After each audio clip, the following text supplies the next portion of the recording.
Welcome to the Live Better, Sell Better podcast with your host, Kevin Dorsey of Inside Sales Excellence, the #1 Patreon group and YouTube channel for tech sellers and tech sales leaders, where we dive in deep for tactical advice on how to book more meetings, close more deals faster, and lead sales teams to success.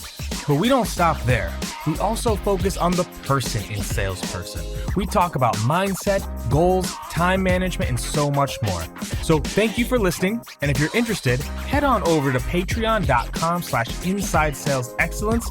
Now with that, grab a notepad, get ready, and let's dive into the good stuff. What up, everybody? Welcome to another episode of the Live Better, Sell Better podcast. This is your host, Kevin Dorsey, aka KD. And today we're going to talk about scaling, but not the way most people think about it when it comes to scale.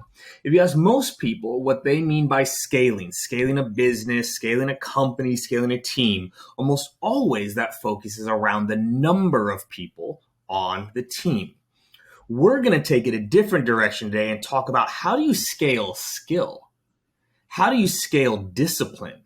How do you scale the characteristics that lead to success for your team, and how to do that repeatedly using tactics that have been proven in other industries, particularly the military? How does the military bring people in with no background, no training, no industry knowledge, and build the skills, discipline, and characteristics necessary to success?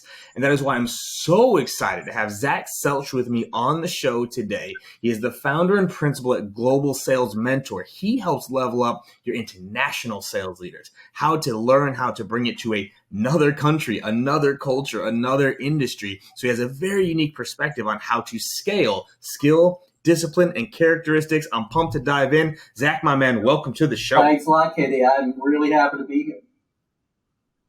This one's going to be fun. So quick backstory here. Zach made a post, or a comment talking about like the military. I sent him a message talking about how I started to study the military a lot around how did they indoctrinate, or how do they get people in that you wouldn't necessarily think like, okay, great background or anything else, and build the discipline and skills necessary. And you shot me a really great message back. So catch people up on kind of like military experience, like kind of where does this military mind come for you? So I was in the military. I was in a reconnaissance unit. I was a platoon sergeant in an airborne reconnaissance unit years and years ago. And what I saw from this, or what I see, and then I took those skills and I went into sales, right? And what I see from this is the military is basically about training people two things. One is to do something that really goes against your natural instincts. And two, it has to be predictable and scalable, right? And let me take this back a little bit historically. In World War I, the Civil War, they'd bring people in and they'd basically say, hey, you're a farm boy, you know how to use a gun, boom, we're just going to send you out to the front, right? We're going to give you a little bit of training. And what they found in World War II was people weren't doing a great job, right? 75% of the guys who were trained, young, healthy infantrymen were getting to the front and they weren't willing to fire their gun at the enemy, right? And then historically they looked at this and they said this was happening. There's evidence that this happened in the Civil War. There's evidence that this happened all the time, right? Now, we as Americans watching movies and TV shows, we like to think you hand an American man a gun and he's off and he's Rambo, right? But that isn't the case. But what does that remind you of? As Americans, we also say everybody knows how to sell, right? We're an American. We know how to sell. Right? It's part of our natural heritage. And just like I do, you put a bunch of people in front of a telephone and you say cold call. And they're going to come back with every excuse in the world why not to pick up the phone, right? And if you take a look at this and you say, okay, I got this 17-year-old farm boy from Kentucky, and I got to make him be willing to run into enemy fire and fire his gun. And I take that same 18-year-old farm boy from Kentucky, I want him to pick up the phone and call. can I use the same things, right? And that's the way I was looking at it. So I was thinking, well, what do we do to teach people in the military to do what they don't want to do, something that's scary, that goes against their grain? And can we use this in sales training, right? And we can. The riflemen in the year 2010, and I hate to make everything about killing people, right, about the military, but the riflemen in 2010, the American system for training people in basic training has gotten so much better because they were using science from the way they were doing it in 1943. Can we use those same lessons, right, to teach people to pick up the phone and make the damn phone call, right? And that's what I'm looking at, is what can we do to create that feeling with people? And you mentioned something, the same thing. You can't take your sales force and, say, hi, welcome to my company. Now I'm going to break your personality, make you miserable, make you, clean the bathroom with a toothbrush so that you're broken and now I'm going to rebuild you. You can't do that. HR frowns on that, right?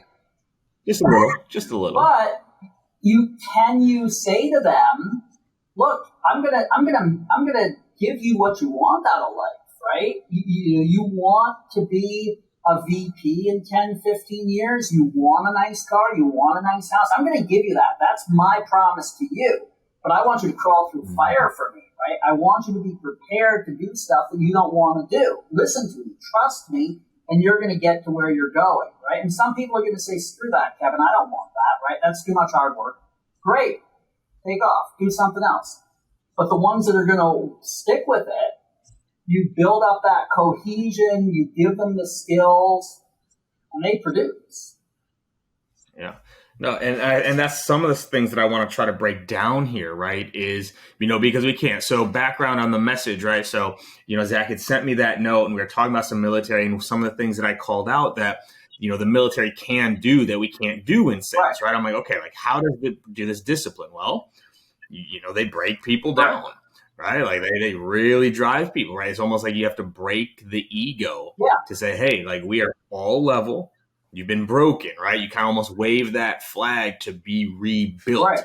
And we don't have that opportunity really in sales. But then we think about what are ways we can do it. So now I want to come back to one of the things that you said very quickly at the beginning, right? You were in the military, part of recon, part of, platoon sergeant. And you said you took those skills over into sales.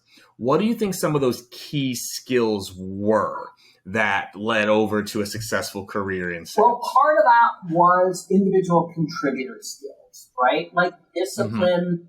I'll tell you what, when I started working, I didn't understand the 40-hour week, right? I didn't understand going home. I was literally sleeping on my couch, getting up, working. Get tired, I'd get some sleep. Got hungry, I'd eat something. I was working constantly.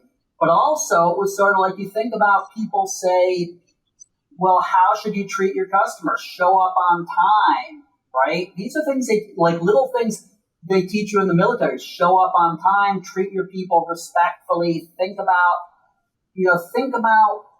what the other person is thinking. Think about the mission, right? Those type of things. And I didn't know how to do anything differently later on, right? So very often you talk to people in sales and they go, well, I'm confused. I have no idea what my company wants from me, right? I don't understand the big mission.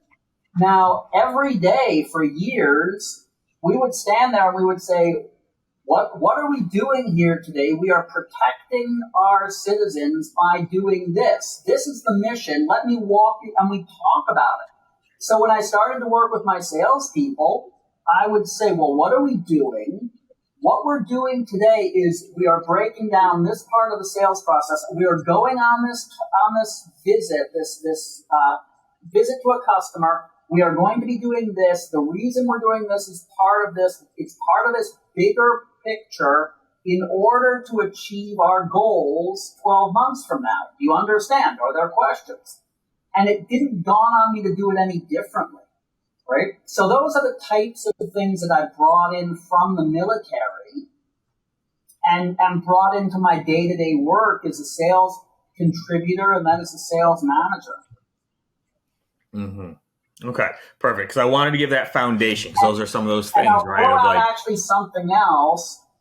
Was the military is about constant improvement of little tiny incremental things, right? And, I'll tell you a story which I probably wouldn't have connected with the military, but when I was about 25, 26, I went into a meeting with some distributors I was training, and there was one guy who took the best damn notes I've ever seen in my life. And I asked him about it, and he said, oh, it's just something I picked up.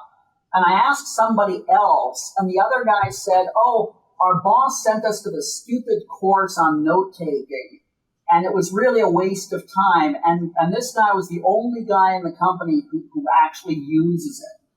Now, this was 1995. Later on, I found out this guy made $1 million in commission that year in 1995. Which was more than twice as much as anybody else in the company, right? So I look at this and I go, okay, the owner is sending these guys to 5 or 6 courses a year, and the only one who's paying attention correlates with the guy who's making $1 million.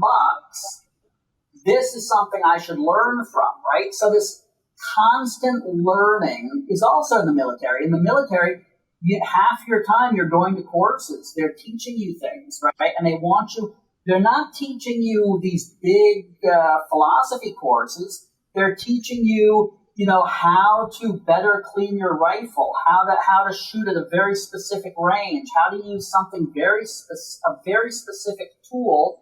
And you're picking up 100 of these things, putting them together and achieving your mission. And that's what sales is all about, right? You don't say, let me tell you about how to cold call, right? You're saying to somebody, let's talk about this part of, what's your opening statement? What's the question you ask, right? I can spend 8 hours talking to you about a discovery call, right? And that's just like in the military, right?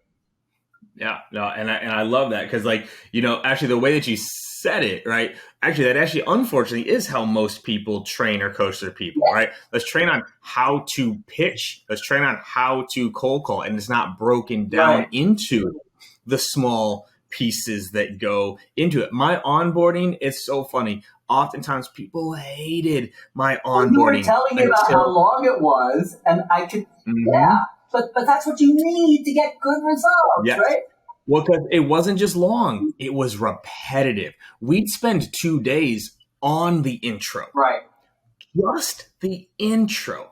2 full days on the intro. Then 2 full days on the justification. Then 2 full, and you could see it sometimes. We're like, I just want to go do it. I'm like, good. You're going to get to. But we're going to chunk this down. But I'll tell you something, and I don't want to get into politics or anything like that, but we're talking a couple of weeks after the shooting in Texas, right? And everybody's talking about these guys, and what people have been saying is, well, these are really well-trained cops, and they were standing around doing nothing. They weren't trained well enough, right? So what happens is they went through a couple of hours of training, they show up, and there's a huge amount of stress, a huge amount of tension, and they forget everything they've learned. Everything. Now, you teach somebody, and you say, okay, I'm going to go 15 minutes on introduction. Cool. And then he picks up the phone, and he's like,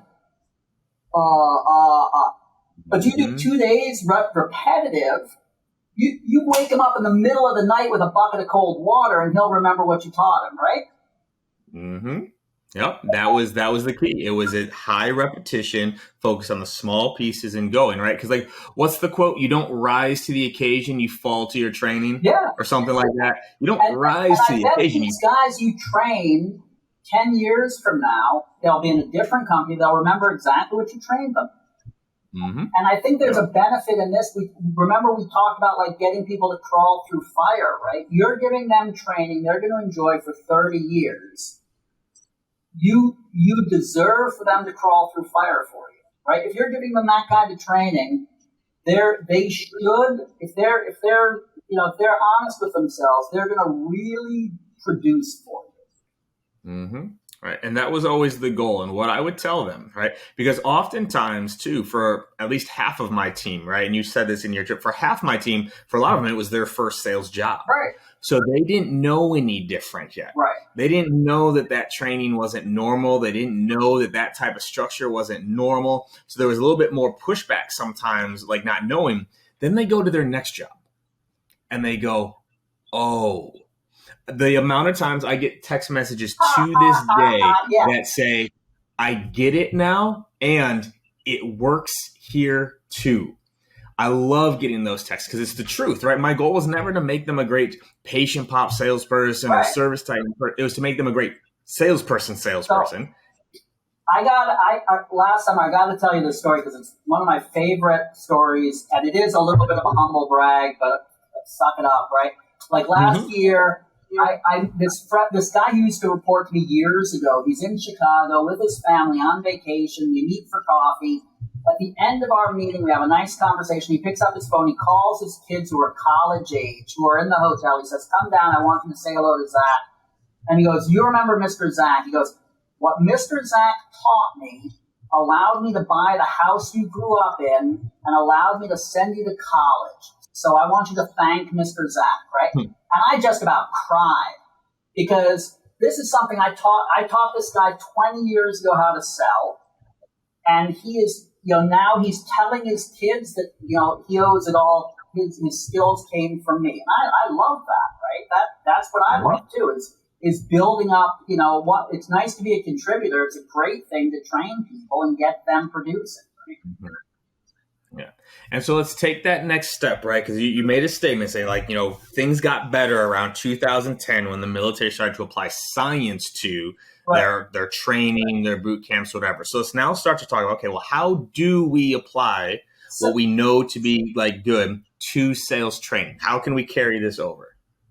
Okay, so for instance, what did they find in World War II was, and this sounds really funny, if you weren't in line of sight of a colleague, you were much more likely, about 5 times as likely not to fire your rifle. Okay? Now, think about all these movies where you have a guy standing by himself and he's shooting away like Rambo, right? Now, you put people in pairs, they're 5 times more likely to fire, right? And they just figured that out. So they're like, okay, we are not going to spread people so thin that they can't see each other. Because why? They're embarrassed not to do what they were trained to do, right? So can we apply this to selling, right? And then by this, I'm saying, well, if I say to somebody, do what you're doing. I trust you. Well, not that I don't want to trust people, but you basically, if you're not letting them know that you are with them in spirit, right, it becomes harder for them to pick up the phone, right? Now, like with everything, you want to build up these habits, but those type of triggers, right, building this cohesion. Now, most of the people who work for me aren't necessarily on phones. They're going out to the field, right? Mm-hmm. But what I like to do is get my people talking on a regular basis. So if you know that on Friday you're going to be part of a group meeting and you're going to be talking to all of your colleagues and you're going to be talking about your week, it's a little bit harder for you to go through that week and not do what you're supposed to do, right? If we're going months between talking about it, then you can find something to talk about. But if I'm coming to you in front of your 8 or 10 peers and I'm saying, hey, Kevin, tell me about your week. How did this meeting go? How did this meeting go? Right? Now that's holding you a little bit accountable. Now that might sound a little bit making people feel a little bit childish or anything like that, but it's human nature, right? It pulls this stuff together. And everybody then wants to show off to their peers, right? There's a competitive nature to that, right? These are just little things that were picked up. But like, I think also what you talked about in the beginning, this drilling more, this practice, this what would happen if this happened? What would happen if this happened, right? One of my bosses said to me once, she goes, you know, Zach, you always have not just a plan A and a plan B, but you seem to always have a plan C, right? And I was like, yeah, I don't know, you know, that everything's going to go right. You know, I had a conversation on LinkedIn the other day about something, and people were tearing into me about, you know, getting too much into people's personal lives. And I was thinking, you know what, if I'm spending a few $100,000 on hiring a guy and putting him on the road, you know, the cost of one of my salespeople might be $600-700K over the course of a year between salary and travel and commissions. And I see he's doing something stupid that might impede my work, right? It might seem personal. I'll give you an example. There was this one guy who worked for me. I go traveling with him, and I see he's carrying his passport in his hand through the airport all the time. It's always in his hand, and he's moving it from hand to hand. I said, you're going to lose that passport, and we're going to get stuck in an airport someplace, or you're going to get stuck, and you're not going to be able to do your job. And he said, Zach, my suit's too tight. If I put the passport in the pocket, it's going to ruin the way it looks. So I said, dude, you got to get a looser suit. I don't care about that.